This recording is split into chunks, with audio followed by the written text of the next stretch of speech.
तो गिरिराज जी नीचे की ओर आ जाए। बोले क्या? ब्रजवासी बोले तू चिंता मत कर, गिरिराज जी महाराज जी को लाखों छड़ी लगी है और हम सभी अपने अपने उंगली लगा रखे, हम सभी अपने अपनी छड़ी लगा रखे। बोले चिंता मत कर। बोले कि तू क्या सोच रहे कि हमारे अब इतना भगवान ने कहा कि आप लोग जानते हो आपके छड़ी में इतनी शक्ति नहीं है, लेकिन अब भगवान इतना ही बोले तो बोली। ब्रजवासी ने कहा कि अच्छा तुमने क्या सोचो कि तुमने गिरिराज जी को धारण कर रखो। भगवान ने कहा, कन्हैया के मुख से निकला कि मैं ही तो भगवान हूं। बोले लो कर लो बात, मुंह धो में आए ना बड़े आए भगवान बने।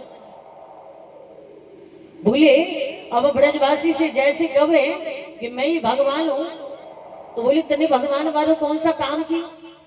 कन्हैया बोले मैंने पूतना मारी, शक्तासुर मारी हो, बकासुर मारी हो, धेनुकासुर मारी हो। बोले बस बस रहने दे, और ज्यादा झूठ मत बोले। बोले अरे तूने पूतना मारी हो? बोले का भयो? अरे मरी मराई पर तो हमने भी 2-4 छड़ियां मारी थी। बोले अब हम कहो तो कम थोड़ी है। बोले अरे हम कह रहे हैं कि छोटो सो लाला है, हार गए दिखे सो नेक विश्राम कर ले। हम कह रहे छोटो से लाला है, नेक विश्राम कर। कन्हैया बोले तो अंगली हटा लो। ऋषि ने सोचा कि नेक थोड़ा सा ढीली करके देख लो। मेरे गोविंद ने जैसे उंगली को नेक ढीला किया सो गिरिराज जी नीचे की ओर आने लगे। अब जैसे नीचे की ओर आने लगे, सभी ब्रजवासी की जितने भी छड़ियां थी सभी चट चट करके टूटने लगे। बोले अरे कन्हैया संभाल, अरे कन्हैया संभाल, अरे लाला संभाल। ब्रजवासी ने फिर जैसे चिल्लाया, जैसे जोर से बोला, तो भगवान ने फिर से गिरिराज जी को धारा। ब्रजवासी बोले चिवरी लाला, बोले हमारी जी मोटी मोटी छड़ी टूट गई और तनी पतली सी उंगली से गिरिराज जी को धारण कर रखो। बोले आज तो वो बताने पड़ेगा कि तेरी छोटी सी उंगली में इतनी शक्ति कहां से आ गई।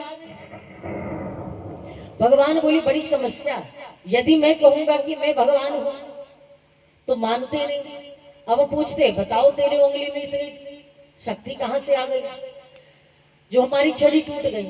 मेरे गोविंद बड़ी सुंदर से ब्रजवासी को जवाब देते हैं। भगवान ने कहा कछु माखन को बल बढ़ो, कछु गोपिन कड़ी सहाय, श्री राधे जू को कृपा से मैंने गिरवर लियो उठाए, मैंने गिरवर लियो उठा।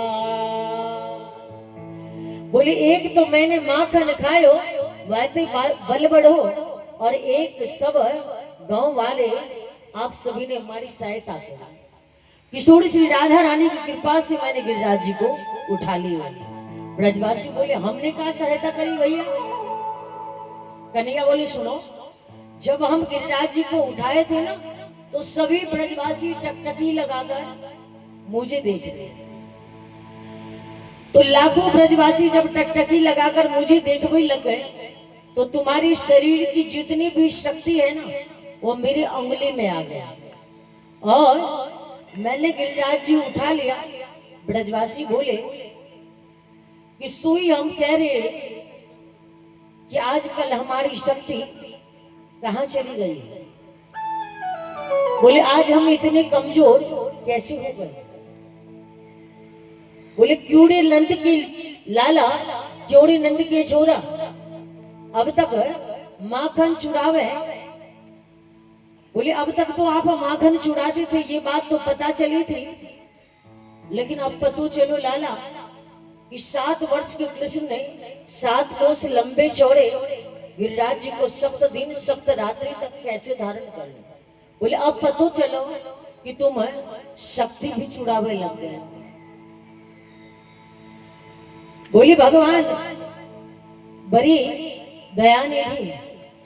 बोले यही तो विचित्र है श्री कृष्ण का चरित्र में। लेकिन पानी कहाँ है? इंद्र ने अपने सैनिकों से कहा कि जाकर देखो, ब्रजमंडल यदि पूरा बह गया हो तो बरसात को बंद कर दो। लेकिन सैनिक ने जाकर सूचना दी कि महाराज वहां पर तो धूल उड़ रही, बोले क्या?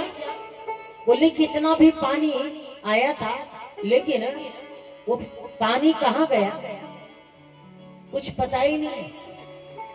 बोले कन्हैया ने जब गिरिराज जी को उठाया था तो नीचे शेष नाग चारों तरफ बांध लगा लिया था ताकि बाहर का जल अंदर न जावे और ऊपर एक कोने पर सुदर्शन चक्र जी बैठकर पानी को सुखा रहे थे और दूसरे कोने में अगस्त मुनि बैठकर जल पी रहे थे। अगस्त मुनि बोले समझा नहीं।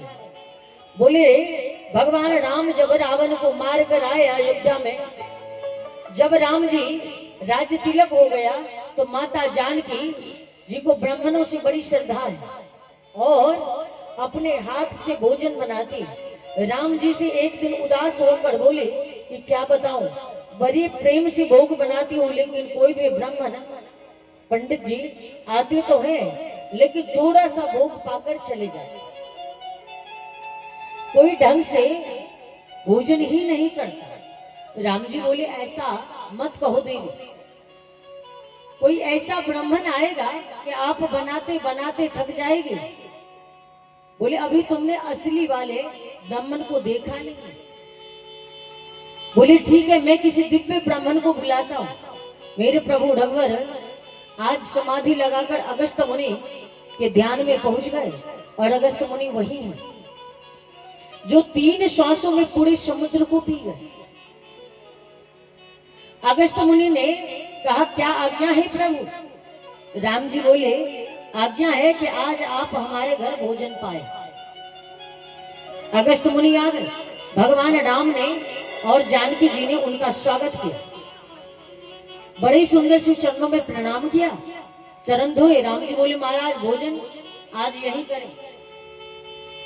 अगस्त जी बोले इच्छा तो नहीं था फिर भी आप कहते हैं तो थोड़ा सा पाले। माता जानकी जी बोली मेरी इच्छा होती है कि मैं अपने हाथ से आपको भोजन बनाकर लगाऊं। बोले हाँ जी क्यों नहीं।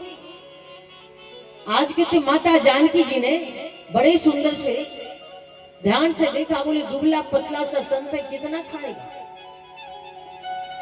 रसोई